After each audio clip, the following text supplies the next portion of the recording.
तुर्की के राष्ट्रपति एर्दोगन की आंखों में शर्म नहीं है। पाकिस्तान के साथ मिलकर भारत की खिलाफत करना इनके खून में है। हाँ, वो बात अलग है कि ये सामने से नहीं बल्कि हर एक स्टेज में प्रोपेगेंडा फैलाने में ये माहिर है। पाकिस्तान से मिलकर साजिशें रचते हैं। अब देखिए, तुर्की के अंदर 2 दिन नाटो की समिट हुई, यानी यूरोपीय देशों का जमावड़ा लगा अंकारा में। यहां पर दुनिया भर के खिलाफ खूब साजिशें रची गई। यूक्रेन की फंडिंग पर बात हुई। प्रेसिडेंट ट्रंप भी मीटिंग में गए। वही ट्रंप जो कुछ दिन पहले नाटो को बुरा भला कह रहे थे। दरअसल उन शब्दों का प्रयोग हम नहीं कर सकते हैं और बता रहे थे ये कागजी शेर है, मगर पीठ पीछे अंकारा में ये लोग गलबैया कर रहे थे, हथियारों की डील कर रहे थे। ट्रंप तुर्की को F-35 फाइटर जेट देने की पेशकश भी कर रहे हैं। ये क्षेत्रीय सुरक्षा के लिए खतरा है, मगर ट्रंप तो खतरों के खिलाड़ी है। उनको मजा आता है कि दुनिया की बर्बादी देखने में, लाशें देखने में, ताबूत देखने में और रोते बिलखते लोग देखने में। अब इसको लेकर इजराइल के प्रधानमंत्री बेंजामिन नेतन्याहू ने कड़ा विरोध किया है। वहीं भारत के दोस्त जैसे कि ग्रीस और साइप्रस भी टेंशन में हैं। इस संभावित डील को लेकर इजरायली प्रधानमंत्री ने चेतावनी दी है कि ऐसा कदम पूरे मिडिल ईस्ट में रणनीतिक संतुलन को काफी हद तक बदल सकता है। मंगलवार को स्थानीय समय के मुताबिक CNN को दिए एक इंटरव्यू में नेतन्याहू ने कहा कि उन्होंने व्यक्तिगत रूप से अमेरिकी राष्ट्रपति डोनाल्ड ट्रंप से इस बिक्री को मंजूरी न देने का आग्रह किया है। ट्रंप ने संकेत दिया कि वो अपने पहले राष्ट्रपति कार्यकाल के दौरान तुर्की पर लगाए गए प्रतिबंधों को हटाने पर विचार करेंगे। वहीं संभावित डील ने ग्रीस की चिंता को भी काफी बढ़ा दिया है। आपको बता दें कि डोनाल्ड ट्रंप नाटो की बैठक के लिए तुर्की के राजधानी अंकारा में थे और राष्ट्रपति रेसिप तैयब एर्दोगन से उनकी मुलाकात हुई। ट्रंप ने तुर्की की जो तारीफ की उसे येदियोत एहरोनोत ने प्रमुखता से छापा है, जो कि इजरायली अखबार है। अखबार ने ट्रंप के उस बयान का भी जिक्र किया जिसमें उन्होंने कहा था कि एर्दोगन ने तुर्की को सैन्य रूप से बेहद मजबूत देश बना दिया है। इसके साथ ही अखबार ने तुर्की को F-35 लड़ाकू विमान बेचने की संभावित मंजूरी को लेकर इजरायल की चिंताओं का भी जिक्र किया है। अखबार ने प्रधानमंत्री बेंजामिन नेतन्याहू के हवाले से कहा कि इजरायल का लक्ष्य समुद्री मार्गों और समुद्री व्यापार की आजादी की सुरक्षा सुनिश्चित करना है। नेतन्याहू कहते हैं कि एर्दोगन इजरायल के विनाश और यरूशलेम पर कब्जा करने की बातें करते हैं। वो हमास की मेजबानी करते हैं। ऐसे शासन को ऐसे फाइटर जेट नहीं मिलने चाहिए। अंकारा में राष्ट्रपति ट्रंप से मुलाकात के बाद पत्रकारों ने एर्दोगन से तुर्की पर अमेरिकी प्रतिबंध को लेकर सवाल पूछा। दरअसल तुर्की ने रूस से S-400 मिसाइल डिफेंस सिस्टम खरीदा था। इसके बाद अमेरिका ने countering America's adversaries through sanctions act के तहत प्रतिबंध लगा दिए थे। ये प्रतिबंध 2020 से लागू हैं। अमेरिका ने इसी प्रतिबंध के तहत तुर्की से F-35 फाइटर जेट का सौदा रद्द कर दिया था। ट्रंप ने मंगलवार को कहा कि अमेरिका ये प्रतिबंध हटा देगा। उन्होंने कहा कि मैं आपको बता सकता हूं कि हम प्रतिबंध हटा रहे हैं। ठीक है, मैं नहीं चाहता कि एर्दोगन इस सवाल का जवाब देने में अपना समय बर्बाद करें, क्योंकि हम मार्को रूबियो, स्कॉट बेसेंट, पीट हेग्सेथ और बाकी साथी सभी के साथ बहुत करीबी से काम कर रहे हैं। हम प्रतिबंधों को हटा रहे हैं। अब ऐसा करने का वक्त भी आ गया है। उन्होंने कहा कि हम अपने दोस्तों पर प्रतिबंध नहीं लगाना चाहते, बात बस इतनी सी है। ऐसे बहुत से लोग हैं जिन पर हम प्रतिबंध लगा सकते हैं, लेकिन हम अपने दोस्तों पर कोई भी प्रतिबंध नहीं लगाना चाहते। ये प्रतिबंध हटते ही तुर्की अमेरिका से F-35 फाइटर जेट खरीद सकेगा, लेकिन इजराइल प्रतिबंध हटाए जाने से खुश बिल्कुल नहीं है। अमेरिकी राष्ट्रपति के प्रतिबंध हटाने की घोषणा के कुछ घंटों बाद ही इजराइल के पीएम बेंजामिन नेतन्याहू ने इस संभावित सौदे का विरोध किया।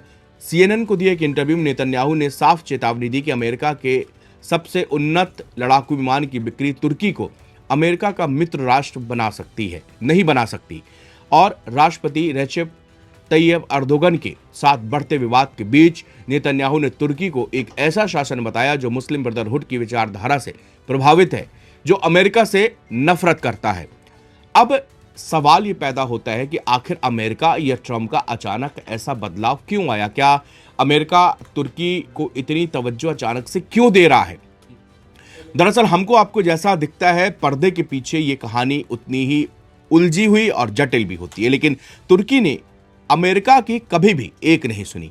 वो रूस से सबसे ज्यादा तेल गैस भी खरीदता रहा। सैंक्शंस के बावजूद रूस से S-400 सिस्टम भी खरीदा। फिर भी अमेरिका ने तुर्की पर सिर्फ 15% का टैरिफ लगाया। मगर भारत पर 50% का टैरिफ थोप दिया गया था। इसका सबसे बड़ा कारण है तुर्की की लोकेशन। तुर्की यूरोप का एंट्री गेट कहलाता है। तुर्की ब्लैक सी तक पहुंच को भी पूरी तरह से कंट्रोल करता है। इसी कारण तुर्की नाटो का भी सबसे अहम मेंबर है। 2021 के सितंबर में यूएन की आम सभा में संबोधित करने एर्दोगन पहुंचे थे। एर्दोगन चाहते थे कि वो बाइडेन से मुलाकात करें, कुछ अपने रिश्ते सामान्य करने की कोशिश कर रहे थे, मगर बाइडेन ने उनसे मुलाकात नहीं की और फिर एर्दोगन गुस्सा करके पुतिन से मिलने चले गए थे। एक विदेशी रिपोर्ट के मुताबिक ट्रंप का यह कहना है कि इजराइल हमारे करीबी सहयोगी है, लेकिन वही एकमात्र प्राथमिकता नहीं है। ट्रंप का यह बयान बता रहा है कि आगे इजराइल के साथ में क्या होने वाला है और अमेरिका कैसे इजराइल को घिरा हुआ छोड़कर आगे निकल जाएगा। यह क्षेत्र के प्रति अमेरिका के बदलते हुए नजरिए का एक संकेत देता है। यह संकेत देता है कि पिछले दिनों ईरान को लेकर अमेरिका और इजराइल के बीच में जो ठनी थी, वो एक्चुअली रूप में अब मुझे लगता है वो पावर शिफ्टिंग का दौर भी इसके साथ शुरू हो जाएगा। यानी कि अमेरिका को अभी तक लगता है कि इजराइल उसका सबसे अभिन्न मित्र है और इजराइल के कहने पर अमेरिका ने ईरान पर अटैक भी किया था, क्योंकि मोसाद की प्रॉपर इंटेलिजेंस थी कि ये युद्ध जो है 3-4 दिन से ज़्यादा नहीं खिंचेगा। ईरान में अगर हम सुप्रीम लीडर खामनेई को की मार देते हैं, एसेसिनेशन उनका हो जाता है, तो आसानी से 2-3 दिन के बाद ईरान तक में तख्ता पलट हो जाएगा, तो ईरान हमारे आगे सरेंडर हो जाएगा। मगर मोसाद की इंटेलिजेंस बिल्कुल गलत निकली यहां पर, जबकि CIA के कई बड़े ऑफिसर्स बता रहे थे लगातार ट्रंप को कि ईरान पर हमला करना खतरे से खाली नहीं हो सकता। ईरान की भौगोलिक स्थितियां उनके अनुरूप है।